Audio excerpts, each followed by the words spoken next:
आज हम लोग होलसेल प्लानिंग की बात करेंगे।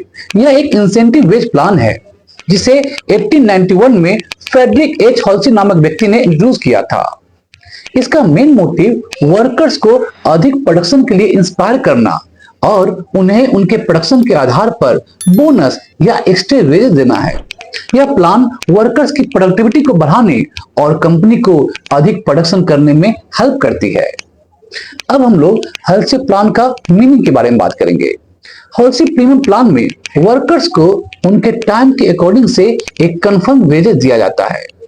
अपार्ट फ्रॉम दैट, अगर वर्कर स्टैंडर्ड टाइम से कम समय में काम फिनिश कर लेते हैं तो उन्हें वेजेस के अलावा बोनस भी मिलता है। इस प्लान के अंदर कंपनी और वर्कर्स दोनों प्रोडक्शन में हुई सेविंग का लाभ शेयर करते हैं। यहाँ पर वर्कर्स को दो पार्ट्स में पेमेंट किया जाता है। पहला, बेसिक वेजेस, यह उस टाइम के लिए दिया जाता है जो वर्कर्स ने काम करने में लगाया है। दूसरा, बोनस, यह उस टाइम के आधार पर दिया जाता है जो वर्कर्स ने स्टैंडर्ड टाइम से कम लिया है, सेविंग्स किया है। इसका फॉर्मूला क्या है?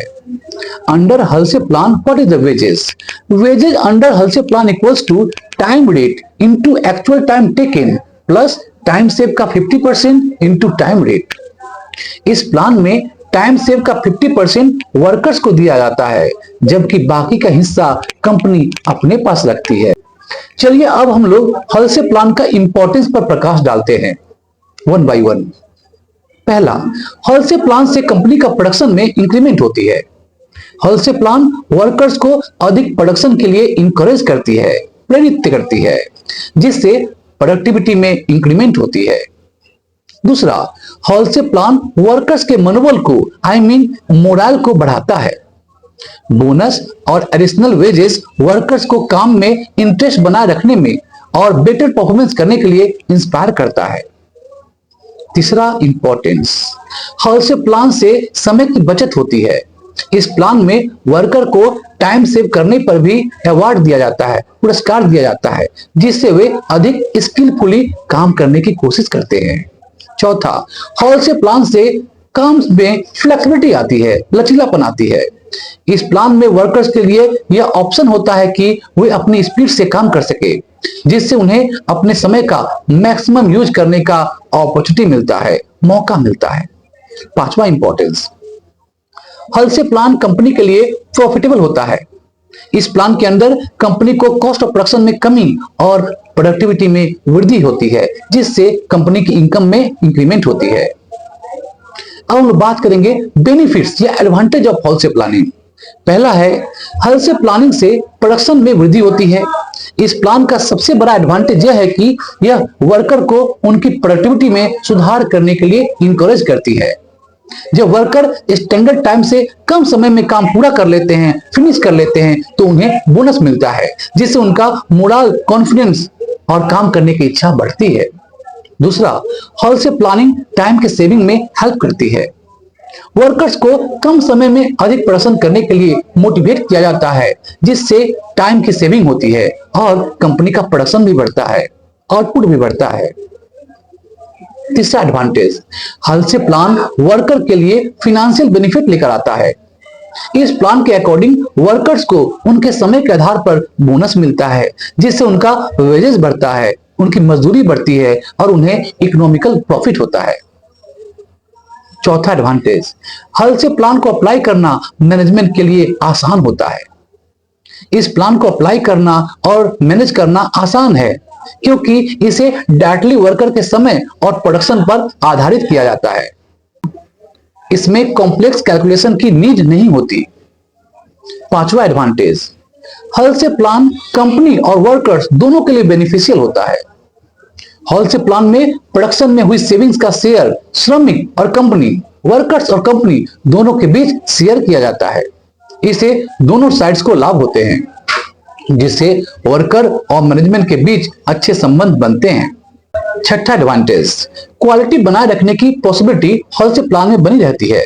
क्योंकि वर्कर्स को उनके समय के आधार पर पेमेंट किया जाता है, वे काम की क्वालिटी बनाए रखने के लिए अधिक ध्यान देते हैं, क्योंकि क्वालिटी की कमी होने पर उन्हें बोनस का लाभ नहीं मिलेगा। अब हम लोग होलसेल प्रीमियम प्लान के लिमिटेशन की बात करेंगे। पहला, हॉलसे प्रीमियम प्लान प्रोडक्शन की स्पीड पर अत्यधिक ध्यान देता है। इस प्लान में वर्कर्स को समय पर ध्यान केंद्रित करने के लिए इंकरेज किया जाता है, जिससे वे कभी कभी क्वालिटी को इग्नोर कर सकते हैं, लापरवाह हो सकते हैं क्वालिटी को लेकर। केवल अधिक प्रोडक्शन पर ध्यान देने से प्रोडक्ट की क्वालिटी में गिरावट हो सकती है। दूसरा, हॉलसे प्रीमियम प्लान से वर्कर्स में डिससेटिस्फेक्शन आ जाती है। अगर वर्कर्स मानते हैं कि उन्हें उनके द्वारा किए गए काम का एक्स्ट्रा काम के लिए सफिशिएंट बोनस नहीं मिल रहा है, तो उनमें डिससेटिस्फेक्शन की भावना जनरेट हो सकती है। अपार्ट फ्रॉम दैट, कुछ वर्कर्स को लगता है कि कंपनी द्वारा उन्हें दिए गए बोनस का शेयर कम है, हिस्सा कम है। ये भी डिससेटिस्फेक्शन को जनरेट करता है। तीसरा, हॉलसे प्लान सभी कामों के लिए सुटेबल नहीं होती। हॉलसे प्लान सभी प्रकार के कामों के लिए उपयुक्त नहीं होती। कुछ कार्यों में स्टैंडर्ड टाइम डिटरमाइन करना कठिन होता है, जिससे यह प्लान उन एरियाज में इफेक्टिवली अप्लाई नहीं की जा सकती। चौथा, हॉलसे प्लान लॉन्ग रन में नुकसानदेह हो सकती है। अगर वर्कर्स लगातार स्टैंडर्ड टाइम से कम समय में काम पूरा करते हैं, तो लंबे समय में कंपनी के लिए कॉस्ट ऑफ प्रोडक्शन बढ़ सकती है, क्योंकि उन्हें बोनस का पेमेंट करना पड़ता है। पांचवा, हॉलसे प्लान में स्टैंडर्ड टाइम की कैलकुलेशन की इश्यू भी कभी कभी आ जाती है। स्टैंडर्ड टाइम को सही ढंग से डिटरमाइन करना इस प्लान के सक्सेसफुल एग्जीक्यूशन के लिए इंपॉर्टेंट है। यदि स्टैंडर्ड टाइम बहुत अधिक या बहुत कम डिटरमाइन किया जाता है, तय किया जाता है, निर्धारित किया जाता है, तो वर्कर्स के बीच डिससेटिस्फेक्शन या कंपनी के लिए फिनेंशियल लॉस का कारण बन सकता है। छठा डिसएडवांटेज, हॉलसे प्लान में मिनिमम वेज की सिक्योरिटी की कमी पाई जाती है।